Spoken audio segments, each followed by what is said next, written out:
Alright folks, week 3 of our series. Are y'all having fun out there? Has it been hard, annoying, boring, stressful, funny, all at the same time yet for y'all? Stay strong and positive, everyone.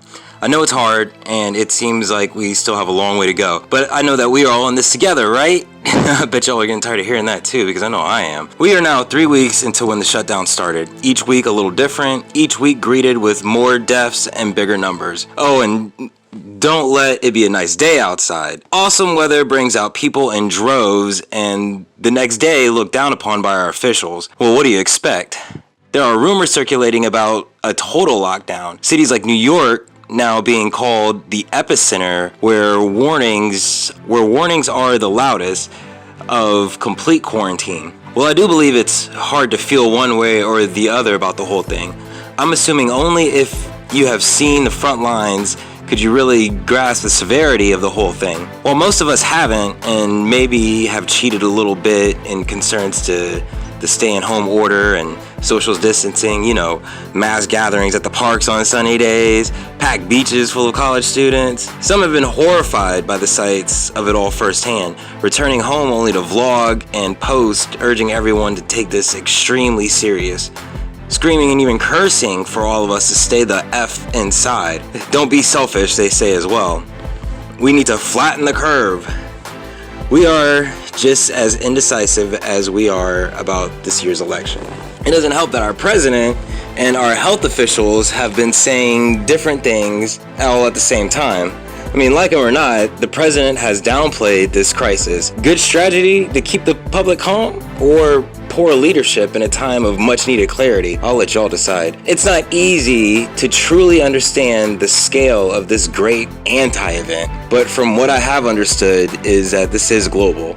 The world, Craig, the world. Almost every single country has been dealt the blow because of this virus. Most countries have been hit directly with very high infection rates, and the few that remain corona-free are feeling the impact financially, since most of major industries have come to a full halt. But you know what? I don't want to be scared.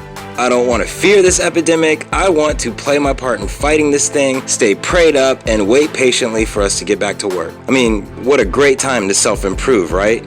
Millions of kids out there, including college students, are practically done for the year. I mean, there's no sports either. So why not take this time to cocoon, read, meditate, pray, learn, improve a skill, pick up a positive hobby, connect with more like-minded individuals, and make more friends.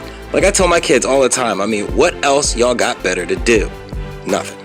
I continually believe there will be a greater good to come of all this. During all this, people have been more understanding. We can all sleep better at night knowing our lights, gas, cable, and roof won't get shut off.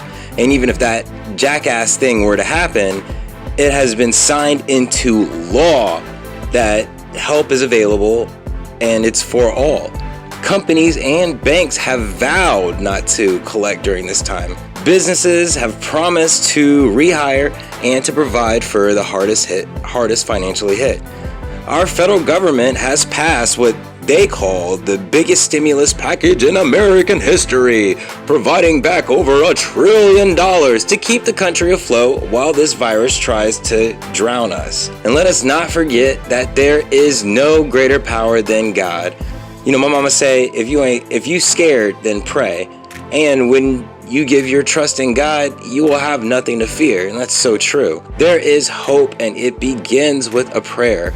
Not a prayer for God to come and save us, but a prayer for Him to fight along with us, to stay at home with us, to wash our hands and practice social distancing with us. Pray for God to be there with the nurses, doctors, cops, firemen, and paramedics. Pray to help and be clean with the public services workers, the grocery workers, the home health aides, the package handlers, and all the other essential workers who have to continue to work so that we could sit at home with God in comfort, peace, and good health, people. And most of all, pray for God to be there holding the hands and the hearts of those who do become infected, sick, and dying, because it's happening. Only from starting each day with a simple prayer for God to be with us during all this will we finally emerge from this crisis. So I guess that's what they mean when they say we are all in this together with God. So pull out another game board, pour another drink, load up Disney Plus on all the kids' tablets and phones, and sit back and wait for all this to pass. Well, since you're here, hey guy, why don't you want to finish watching Tiger King? Maybe you could tell me what really happened to Carol Baskin's husband, right? Well, there's the remote. You go ahead and get started while I log off of my work computer and upload this TikTok video. Yeah, I did the makeup brush challenge.